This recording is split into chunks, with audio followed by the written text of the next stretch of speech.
Bible కథలు David మరియు గొల్యాతు కథ. బెత్లెహేంకు చెందిన జెస్సీ అనే వ్యక్తి కుమారుడు డేవిడ్. తను ఒక యువ గొర్రెల కాపరి. తన సోదరులకు ఆహారం తీసుకెళ్లడానికి సైన్యం శిబిరానికి వచ్చాడు.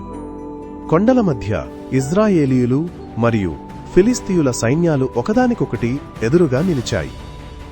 అకస్మాత్తుగా లోయలో గోలియత్ యొక్క గంభీరమైన గొంతు గర్జించింది. అతని సవాలు ఒక భయంకరమైన గర్జనలా కొండలను కదిలించింది. ఈరోజు నీవు ఒక వీరుడిని పంపు, మేము యుద్ధం చేద్దాం.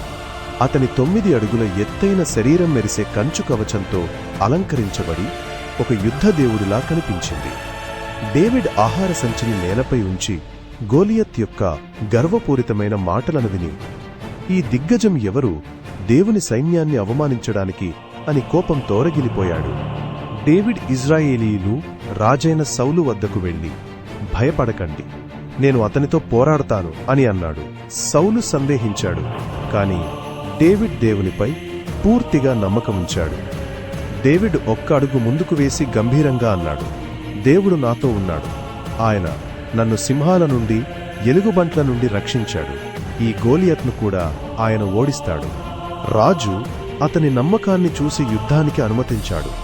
డేవిడ్ రాజు కవచాన్ని ప్రయత్నించాడు, కాని అది అతనికి చాలా బరువుగా అనిపించి దానిని తీసివేసి ఒడ్డు నుండి 5 మృదువైన రాళ్లను తీసుకుని మరియు తన గొర్రెల కాపరి సాధనాలైన ఒక వడిసెలను తీసుకుని ఆ దిగ్గజాన్ని ఎదుర్కొనేందుకు ముందుకు నడిచాడు. గోలియత్ డేవిడ్ను చూసి, నీవొక బాలుడివి, నన్ను కర్రతో చంపుతావా అని ఎగతాళి చేశాడు. కాని డేవిడ్ ధైర్యంగా సమాధానమిచ్చాడు, నీవు కత్తి ఈటెతో వచ్చావు, కాని నేను ఇశ్రాయేలీయుల దేవుని పేరిట వచ్చాను. ఈరోజు ఆయన నిన్ను నా చేతిలో అప్పగిస్తాడు అని. డేవిడ్ ముందుకు పరిగెత్తాడు. తన వడిసెలను ఊపి ఒక రాయిని వదిలాడు. అది గోలియత్ నీతిపై నేరుగా తాకింది. ఆపై ఒక గొప్ప వృక్షం కూలినట్లు ఒక భారీ శబ్దంతో నేల కొరిగింది. ధూళి ఆకాశంలోకి లేచి లోయలో ఒక భయంకరమైన నిశ్శబ్దం వ్యాపించింది. ఇశ్రాయేలు ప్రజలు ఆనందంతో అరవసాగారు. శక్తితో కాదు, విశ్వాసంతో దేవుడు వారికి విజయాన్నిచ్చాడు. విశ్వాసం శక్తి కంటే గొప్పదని నిరూపించబడింది. డేవిడ్ కథ మనకు గుర్తుచేస్తుంది, మనం దేవునిపై నమ్మకం ఉంచినప్పుడు ఎటువంటి సవాలు అయినా చాలా పెద్దది కాదు. విశ్వాసంతో అతి చిన్న వ్యక్తి కూడా గొప్ప కార్యాలు సాధించగలడు. చూసినందుకు ధన్యవాదాలు.